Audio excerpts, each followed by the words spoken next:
All right. Well, welcome back to Stacking the Deck. I'm your host once again, Edward Chalupa.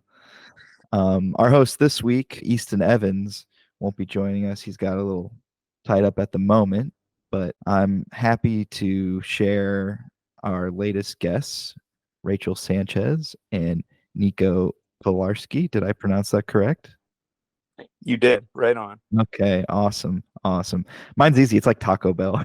I totally wasn't thinking that either. I instantly spelled it like the same. Yeah, I've had Is a it the same? lifetime of like Taco Bell jokes. So hey, it is what it is. And for those that are wondering, it's actually it's Czech. It's like an Eastern European last name. Funny enough, but growing up in Texas, you kind of just roll with the whole Taco Bell thing. Right. Yeah. And our guests are the founders of Pangaea TCG. It's kind of a cool concept. I mean, from what I do know about it, it's a TCG that's sort of centered around dinosaurs. Am I correct? Yeah, 100%. Excellent. So I kind of wanted to dive in and see some of what y'all's inspiration was in starting this project. When you think about it, and I think at least for me, I was a bit of a dinosaur nerd as a kid, so I see a lot of this artwork, and it kind of reminds me of like some of the books and things that I was engaging with when I was younger. What sort of drove y'all to starting this project? For me personally, I just have a love for dinosaurs. I have since I was little. And I think one of the big things that inspired me to start it was the fact that, like, when I was a kid, I wasn't initially into Pokemon. In fact, when kids would come to school with Pokemon cards, I wanted dinosaur cards, and the only cards that they really had were like the Jurassic Park, like the Tops movie Tops. But I wanted like cards that looked like Pokemon, but that were dinosaurs. And so, um, when I got a little bit older, I kind of went back to that. I was like, this could be a thing. Like, I could do this now. Like, if I really, put my mind to it. And so, that's kind of what started the whole thing, and just kind of went from there in terms of inspiration.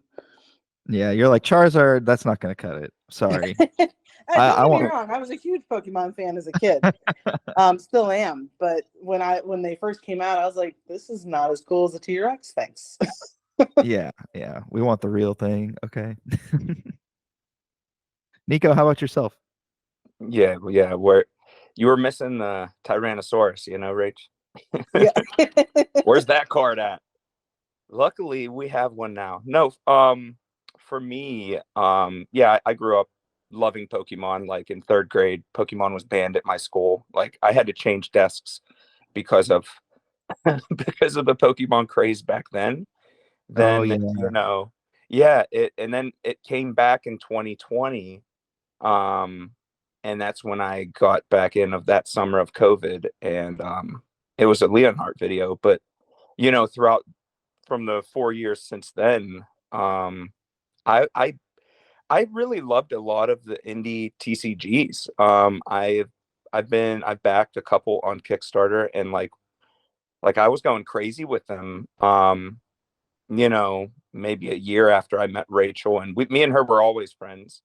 Um, and she always talked about this passion she had, and I was, you know, always talking to her about it, and then it just kind of I just kind of joined with her, and it just kind of formed.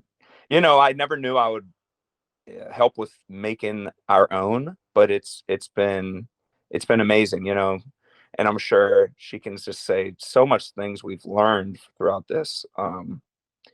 But yeah, now it's just giving the best product, the best dinosaur cards that we can. That's awesome. Yeah, How did y'all meet each other? What group man, was it, Nico? I what sold is him a that? Eevee card. Because What? I think a lot of like the connections that have been made have been like through discords and stuff like that, and um, you know, at least for me too. So like I'll explain some of my journey a little bit. When I got back involved into TCGs, I thought it was a little bit of like a taboo. Like, do I tell people like I'm still kind of into this stuff? Like, Yep. is this weird? And then you kind of find out like, no, man, I love Pokemon cards, or oh, I like. So once you sort of start like sharing, like, oh yeah, I'm into this, then you start finding your communities and then collaborators. So I just wonder if there's any backstory with y'all in regards to that. I I sold believe. an Eevee card.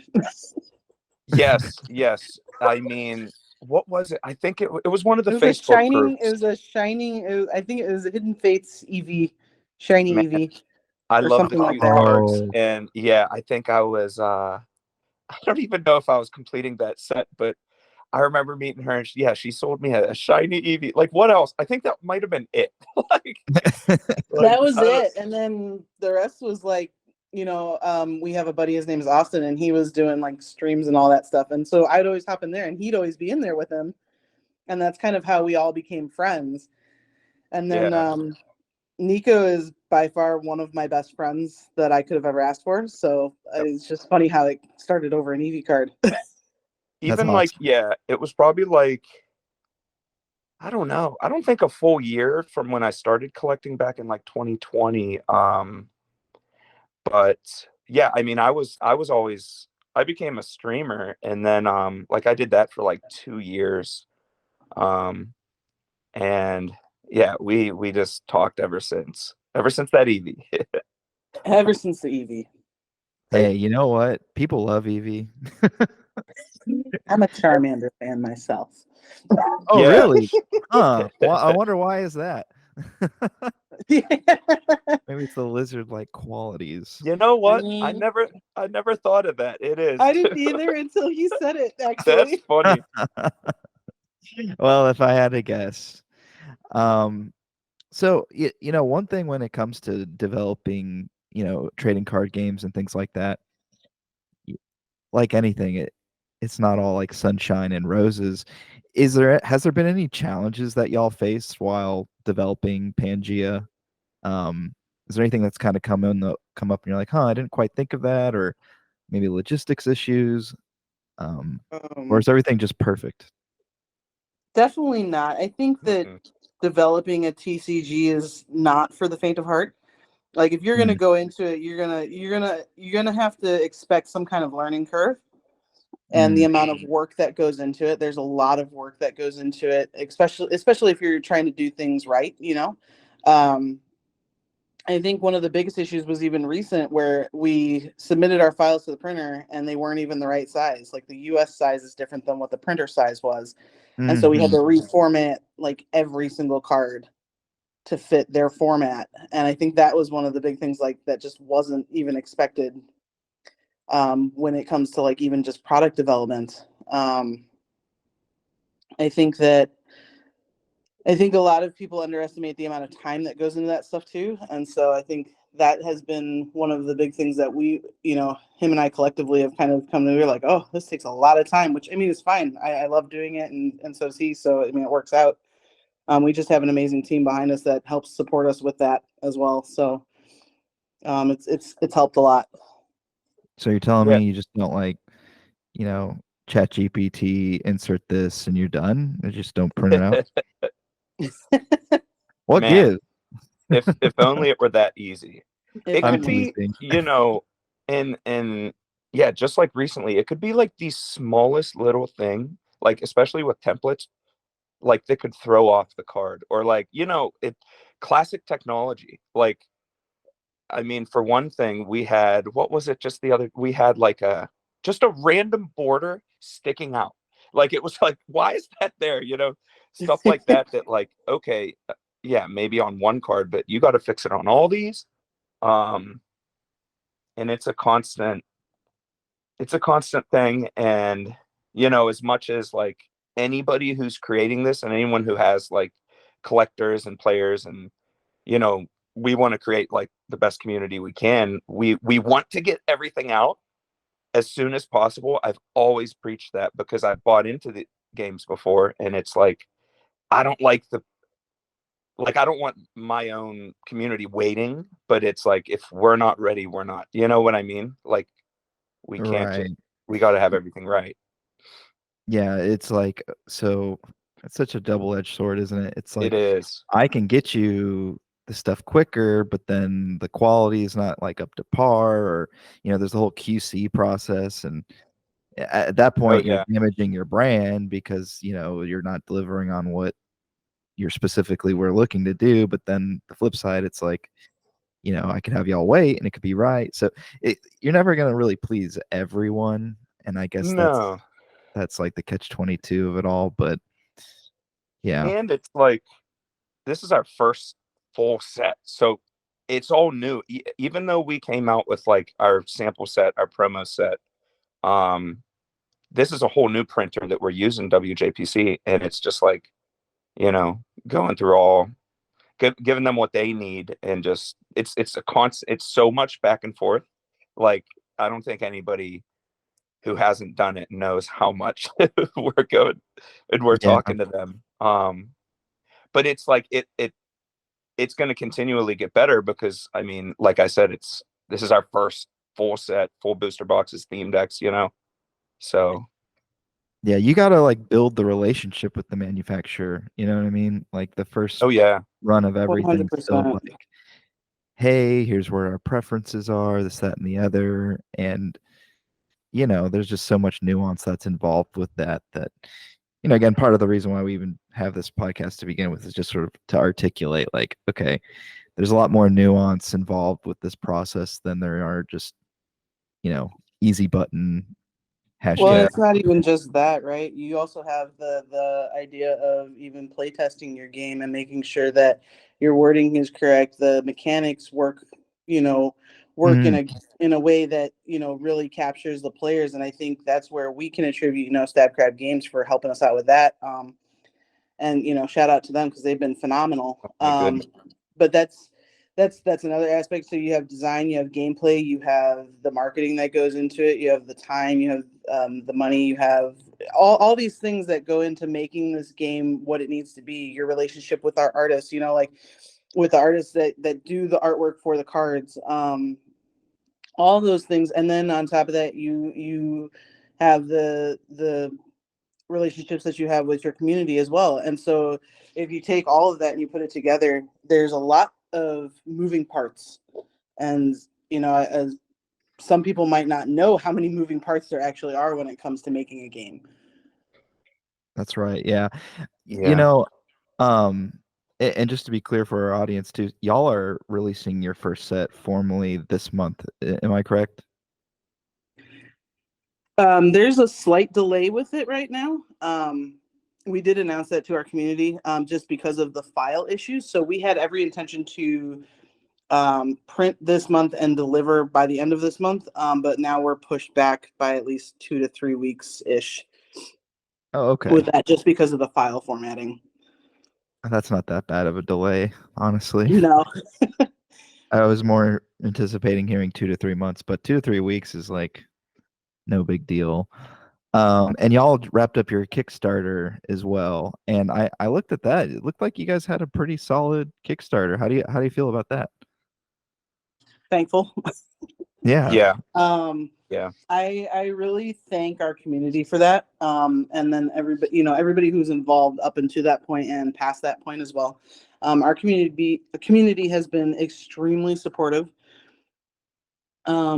It's just been an amazing thing. That's kind of what keeps the steam rolling, in terms of developing and everything like that. But they've been super supportive, and I think as a creator, that's something that I can't thank them enough for personally. Is there anything you learned about like the crowdfunding process, or any lessons that you've maybe taken from that you're potentially gonna use moving forward, or is there anything you would want to share in regards to that? Um, I would say the amount of time that it takes to put together the campaign and then deciding what is too much and what is too little was a good thing that we kind of learned. Just not even just from like personal experience, but also like learning from others that have done it before. Um, I think that was one thing that we really kind of learned. Like we didn't really partake in stretch goals or anything like that. And then if we did do some kind of reward with it, it was going to be directly pertaining to what we were already producing. So that way we weren't kind of digging ourselves into a hole on something that we might not be able to, upkeep the business side of things with, if that makes sense, like a balance in a way. Yeah, one thing I found is like communication is just huge. You know what I mean? Mm-hmm. Like, at least from like the consumer side of things, where even if it's like, bad news, not the news I want to hear, if you just tell me what's going on, it's like, oh, okay, totally. Like, y'all Yeah. are y'all are a new company, and I get it. Just talk to me. So, I mean, how have y'all sort of handled that? I like to give updates as I get them. So like the whole thing with the printer and delaying the actual printing itself, it was super important to me to get that out as soon as possible. Especially when we had all of our information laid out. I think it's super important to be transparent with your community in that way. Just Yeah. because, like you said, you are a new company, so like you want to keep that level of trust with them, just so that they know, hey, like we're learning, we own the fact that we're learning, and we recognize that we didn't know what we were doing with this, and we've now learned from that, and this is what we're doing moving forward, and then updating them from that process. So I think like I just updated our community about the fact that we just sent the files over to our printer to see if we could resubmit them to make sure that they were what they needed to be. And so I think that's super important. Yeah, nobody's gonna be like, oh, wow, it didn't go. There's changes that need to be made. Oh, how dare you?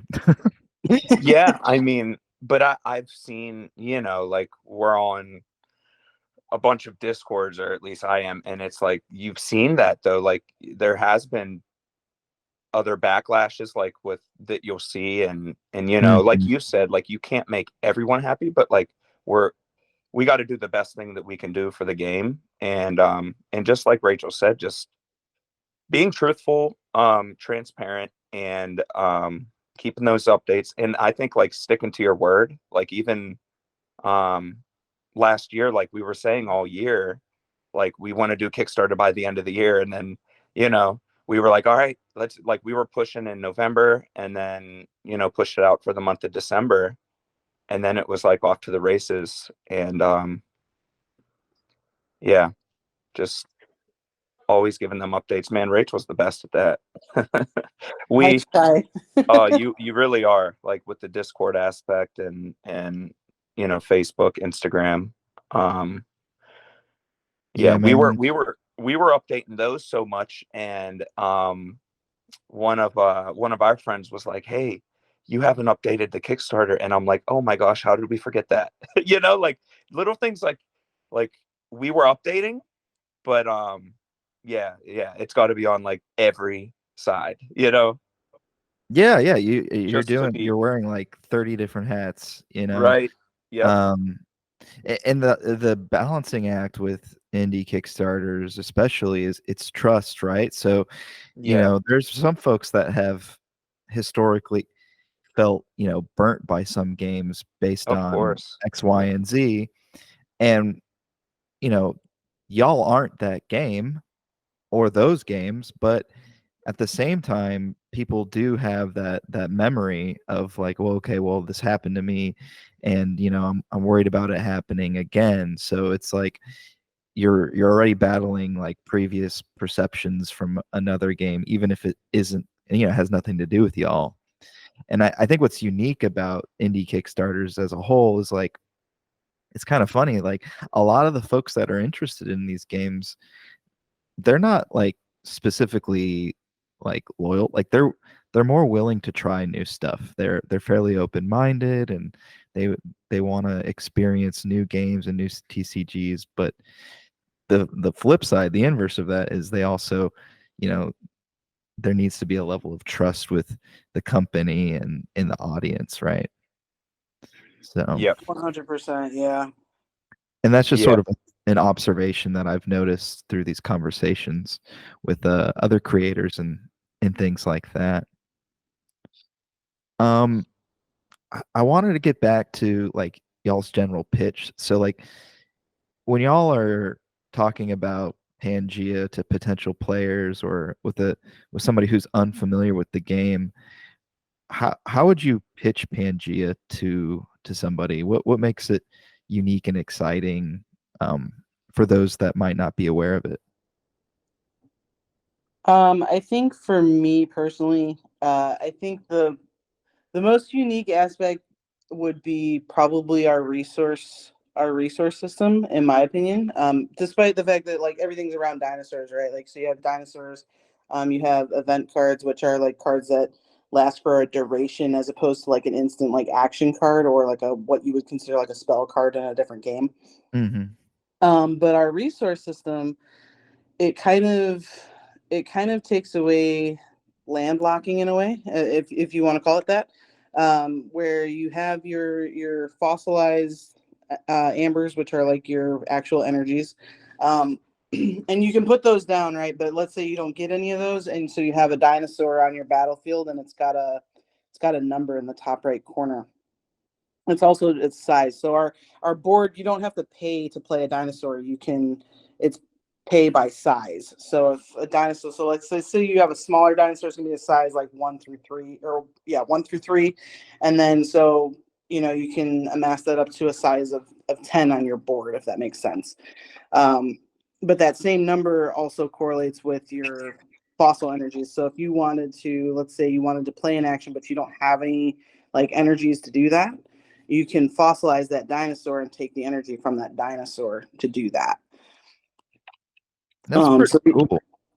yeah, I really like it because in all my time of playing games, I really never liked the idea of land locking, where it's like, oh, I want to play this, I don't have any way to Mm-hmm. play it, and I always hated having a bunch of monsters in my hand and not being able to actually play them because I didn't have the resources to do it.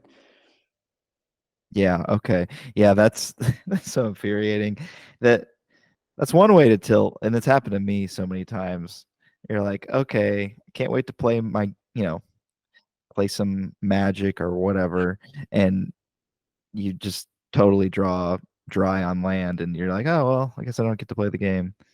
Um, maybe we'll go to the next one. So that's like an ever again. Speaking of a game that's has a legacy like Magic, Mm-hmm. um, great game, clearly has staying power, but I would want to say it's almost universal in that we could admit that the resource system is archaic at best. And don't get me wrong, it there's positives and negatives to it, I guess too. The advantage is people know it. Right. I was playing Yu-Gi-Oh the other day, and I was like, oh man, every card doesn't cost anything. It's like Magic. You've got the old folks home, a nice and slow pace. Then Yu-Gi-Oh is just like heavy metal guitar riffs going a million miles an hour. I'm like, I need something that's sort of in between. Yeah, I don't know when that I played Yu-Gi-Oh as a kid too, but I haven't since. But I hear it's Yeah, It's brutal because it's I a used to lot play it as a into kid it. too. Yeah, you need like a PhD, I think, to right. understand what they're all doing. Uh-huh. I like the old stuff though, but it's definitely that's more nostalgic, nostalgia driven than anything. I would say that's how a lot of that is. You know, speaking Yeah, of I would agree with nostalgia you. too, like y'all's the art on y'all's cards for folks that haven't seen y'all's cards, check it out. I wish I had a way to describe it, but if you've ever seen like dinosaur books when you were a kid, this is definitely the vibe. I love that though. Our artists are amazing. They're a lot of fun to work with, and they really know their stuff. And I'm really glad to hear that you enjoy the artwork because we didn't really. I personally didn't want to go with just one style because I feel like in everybody's brain there's always like this perception of Mhm. like what a dinosaur is, and so that's why like when it came to the art, I was like, we could do this style, and this style, that kind of thing. And so I'm really glad to hear that you've enjoyed the artwork. Isn't that crazy to think about it too? It's like dinosaurs, sure, like when we've seen illustrations and things like that in the past, yeah, there is certain like scientific or, you know, there's a certain anatomy to them that Mm-hmm. illustrators have done in the past, but really we don't know what a dinosaur like actually looks like. There's a lot of creative liberty that could be had there. Oh, definitely. Like between the colors and all that kind of thing. You take the Spinosaurus, for example, and it's changed what it looks like 4 times in the last like 6-7 years. Um, and it's just forever changing, right? So like they're constantly finding new species of different things. And so it's kind of what keeps it fresh in my mind, when it comes, especially if you apply it to Pangea, it's like a never ending supply of creatures in a way. Mm. Hmm. Hmm. How'd you guys find some of the artists? Was it just like through Instagram? Like, what's the process of like finding artists, bringing them on, the pitch? Can you kind of walk me through that at all?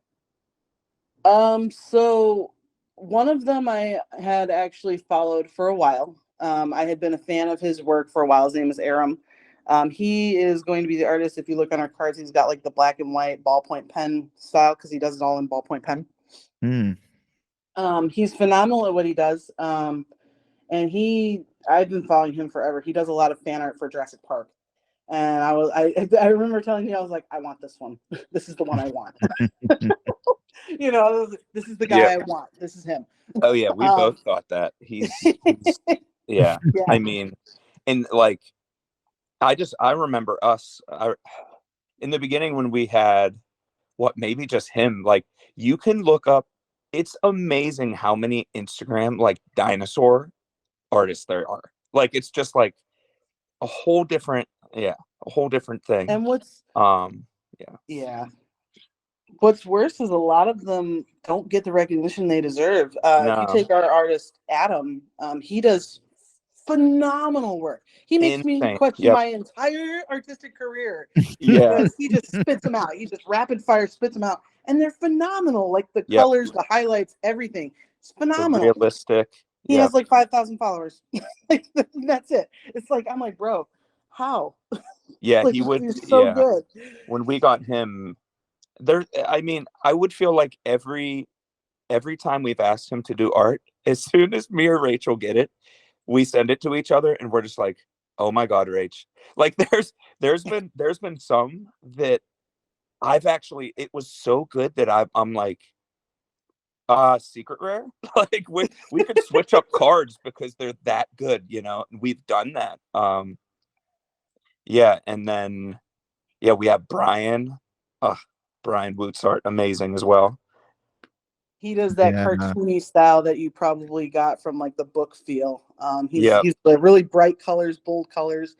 And then Yep. there's Kathy, who we Happy. Yep. found through a mutual friend, and Mhm. she is phenomenal. She's great to work with. Her art is amazing. Her backgrounds are awesome. Like I don't know how she does the water that she does because it's just. I'm like, Mhm. all right, teach me. Yeah, and Yeah. they're so good at like even given like just a general idea, like hey, like we were thinking this, they throw up a little mock draft of it, and it's just like, yep, good to go. You got this. Like You got this. it's Do what such you a need to nice do. thing. Yeah. What a great relationship to have too, though, right? So it's Mhm. like instead of micromanaging your artists, you already know why you brought them on. Like you know that the approximation of their talents. Like let them fly. Let them do what they love. And you like Yep. I think that's a huge thing. I don't know. Instead of being It's like, I'm gonna boss you around, art direct you. No, like these guys. When I was looking at the art that y'all had, I was like, wow. That, and I don't know how to explain this to people that are listening, but it's like you think, okay, dinosaurs. Going back to like how creative could you be with it? You can be really creative with it. You know. oh yeah. You can, and that was something that was really important to me. Was as a fellow artist, um, that was something that was really important to me. Because the artists that we work with have straight up asked me like, okay, what do you want me to do with it? I'm like, you have creative freedom. Do what you want to do because like I know you're gonna nail it. Whatever it is, like they would take like the card name and literally just spit something out, and it would be phenomenal. Yeah. And to me, that's what it's all about, and it really lets their skills shine through what they're doing and allows them to enjoy what they're doing, which is really important. to me, and I know it's really important to Nico as well, and it's important for us as a company. Like that's what we want. We want them to have that freedom, because at the end of the day, this whole thing, it is a business, but it is also a business that started from a creative endeavor. So I Yeah. wanted to display that through their work. That was kind of my goal with that. Mm. Yeah, well, you can see it for sure. At least, I like your paleontologist guide on your website. Oh yeah. Yeah, it's good for like people that are trying to see like what some of the cards and stuff look like, and you have links to their to some of the artists as well, so that's cool. Um, I did want to touch a little bit on the players. That's a big part of this too, and Sure. I know y'all have had play testers. Can you tell me what some of the feedback has been from the players? How do you sort of, maybe you had an idea for how a card should work or something like that, and then the players are like, "Oh, well, can we change it to this?" Can you sort of like, can you work through that dynamic for me, just so that way, our listeners can sort of understand that process? Yeah, for sure. Gameplay is super important. We have let Stabcab Games take the helm on that, and I think that was one of their big things as well. Was like, if we need to change it to this, like, how open are you to it? And me and Nico both agreed, like, if the card doesn't work, it doesn't work. At the end Mm, of the day, the gameplay is what's gonna bring those players in. It's what's gonna get organized play involved. That's what's gonna keep everybody interested. And so, my strength is being a creative. It's doing those kinds of things. My strength is not gameplay, and I can openly and willingly admit that. Like, I'm perfectly fine, owning that. Um, and so that's where I do rely on the players to be like, hey, like, if the card doesn't work, it doesn't work. Like, I can throw them a general concept, be like, hey, think of what you think. What do you think about this? Um, and if it doesn't work, it doesn't work. And if they can spin it into something that does work, and it works really well mechanically, and it makes the gameplay flow the way it's supposed to, then I'm all for it. Yeah, our one of the lead game testers, Damien, we had he brought in Logan, and then obviously Ben was with us before them, I believe. But I remember there was this one meeting, me, Rachel, and them all got on. And so I've always been a collector. I bought into these other Kickstarter games, I collected them, loved opening, loved just chasing. I was a streamer, so I was always opening packs, and I'm a hoarder. I hold, I collect. Like, my basement's it's ridiculous. But anyway, like, the gameplay aspect is so massive, but it was so new to me. Like, that one mhm. hour meeting with them, I swear, I got off and I said, "Oh my God, Rachel, these guys know what they're doing. Like, we got to let them run with it." And, like, shout out to them. They took it All over. three Like, of them. it's yes, like, took it over. Like, and especially with Card Form, Damien's shop that he just opened last year, I believe. He just After he got that set and got his wheels turning there, he hit us back up at a time of need when we're like, we were pushing, like, what, there's so many things that go into gameplay, and he's done that. He did that with MetaZoo. He knew what he was doing, and it was so apparent that we're okay with even how you said with the artists, how we can let them be creative. I was adamant with Rachel, like, no, these guys know what they're doing, and they knew, the way we wanted gameplay. Yeah, But like, we we gave them gave them general the concepts. full, yeah, we gave them, like, and all the feedback has been great to where, yeah. Yeah, it's important to, have all these relationships where, again, to think that you could do it all on your own, that's always ambitious. At least on the outside, it's Yeah. like, yeah, we'll just do it all in shop, but it's like between, you know, art and the gameplay, and then there's also like the manufacturing and the distribution, and then there's a sales and marketing component. There's so much to it, and I'm not just saying this. isn't specifically y'all or anybody, but it's just like whenever you start a new business of any kind, you start to realize like all the little tiny micro nuances, and you're like, oh, we got to do that thing too. Like you made the cards, but then like what do the packs look like, or what does the box look like, and then how do we get it to the customers? And so yeah, it's kind of exciting, but also I think that's really cool that you guys have been able to find a great network of artists, great R&D. It seems like you're filling all the main buckets there. Now, regarding LGSs and things like that, do you guys think you're going to be more of like a direct to consumer type model, or do you see this being something that would be more of in stores? Can you sort of walk me through that? I think our goal is to have a good balance of both. And it's just a matter of slow and steady wins the race, right? We're not in a rush, but we also see the importance, if that makes sense. If we're gonna, if we're gonna do all these pitches to LGS, like we definitely have a game plan in place.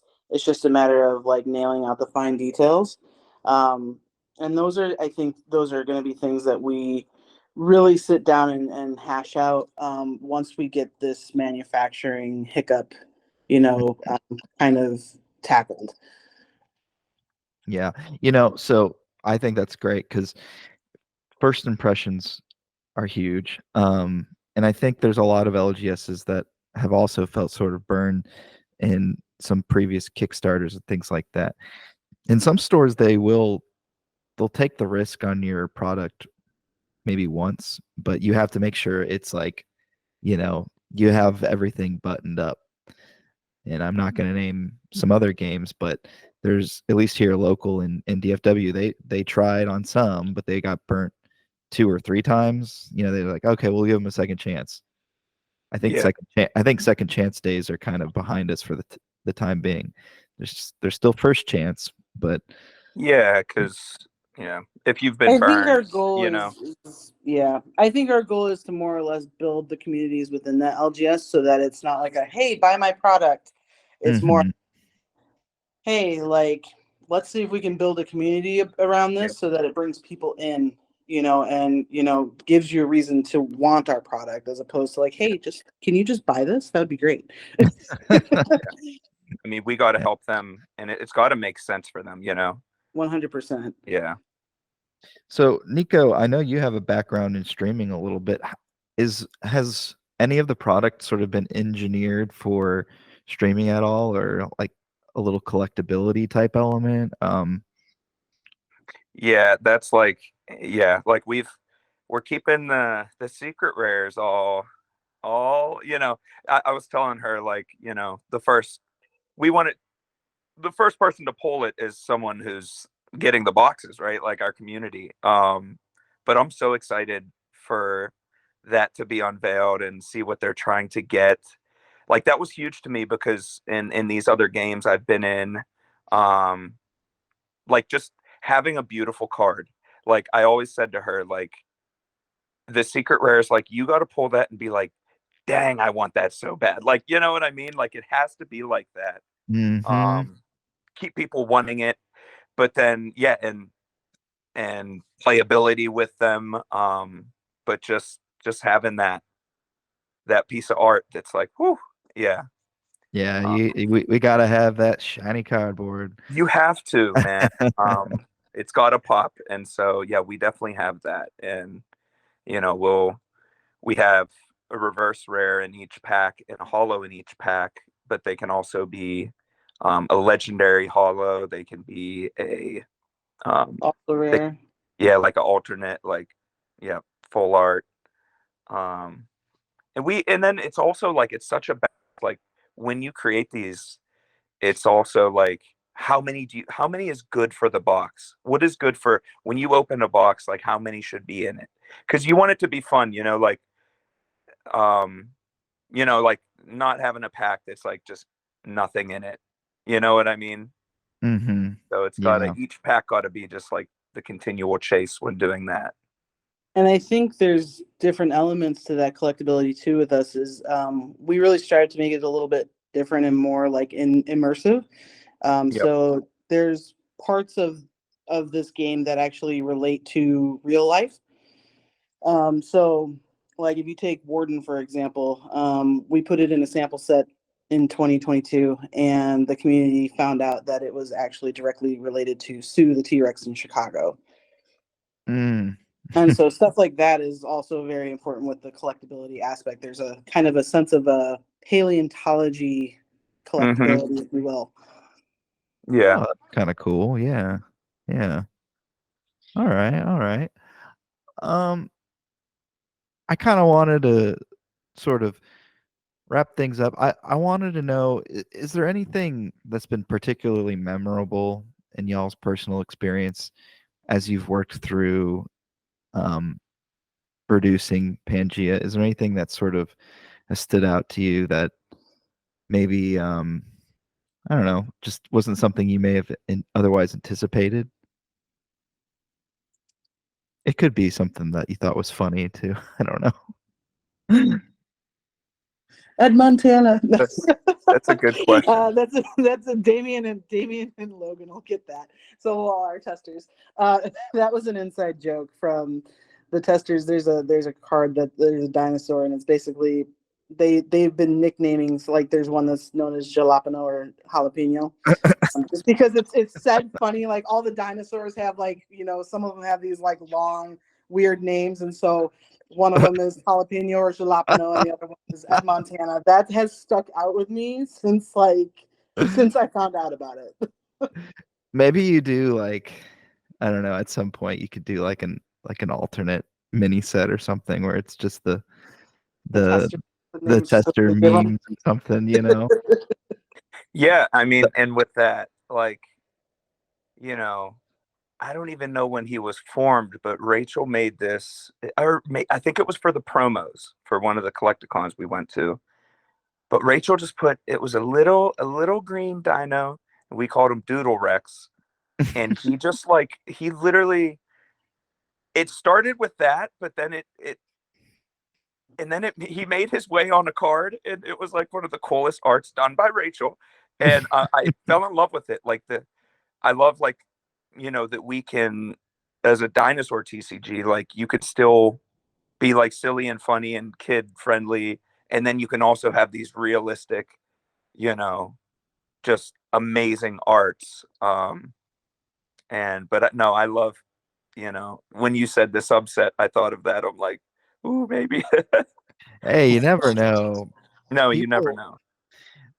I always think of like even in Yu-Gi-Oh, you got like the toon monsters and stuff like that. Yu-Gi-Oh for the most part, it's like these kind of like weird demons and dragons and some anime girls or whatever. And then all of a sudden there's like these toon caricatures. And for Yep. some reason, people like those too. But Yeah. No, but even with that character, like that just kind of happened. You also saw like some community members were loving it, and just really taking it in. And it's like it's just amazing how something that just pops up can really spark something.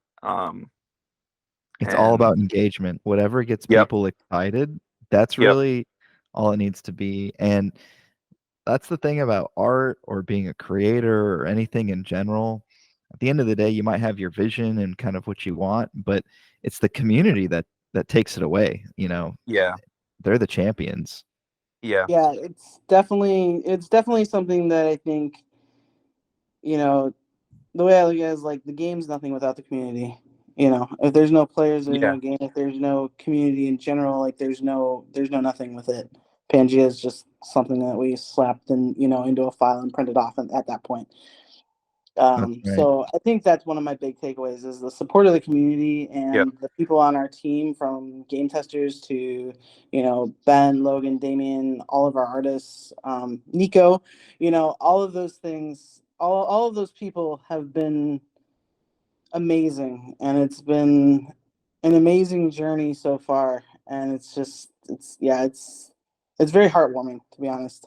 it's amazing to have people that are as excited as us, right? Yes.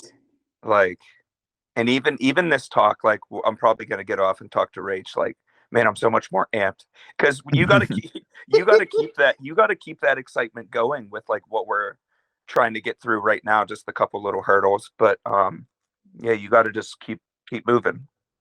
Well, you know, life finds a way. It Right. does. I All see right. what you did there. Yeah. I know it's corny. So where can we find you? Let's get you to let's get y'all to drop your socials or website. How do people find Pangaea?